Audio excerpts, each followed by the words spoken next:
Os problemas non deixan de sucederse para as mariscadoras da Asociación Amar Carril. Os continuos temporais afectan con dureza as súas zonas de extracción e as deixan prácticamente sen recursos. O último tivo lugar estes días provocando que a praia da Compostela amecera cuberta cunha gran cantidade de algas. Nos levamos desde enero, febrero deste ano con unha situación bastante precaria porque temos unha reducción moi grande do recurso debido ás riadas, aos temporales que hubo en enero e febrero, e ora os xoves hubo unha cicloxénesis explosiva e parece ser que está a playa chea de esterco e parece ser que matou algo de marisco. A asociación estima que na praia se perdeu un 98% da ameixa babosa e un 80% do berberecho, e no lombo un 70% de xapónica e un 98% de berberecho.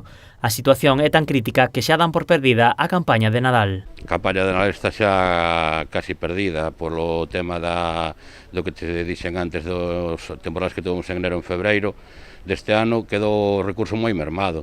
Estuvemos aguantando porque temos que sembrar, temos que limpiar, pero ahora mismo estamos en proceso de solicitar un cese de actividade porque a campaña está xa perdida e con isto ahora máis ainda. O cese de actividade xa foi solicitado pola asociación á Consellería cos informes dos biólogos.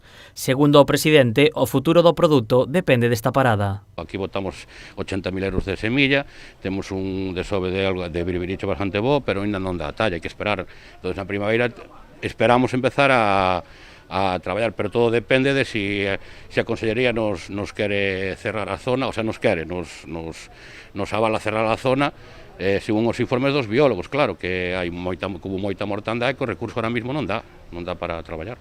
A situación é tan crítica que os mariscadores se están dedicando estes días a limpar a praia sen poder extraer a ameixa e sen obter beneficios.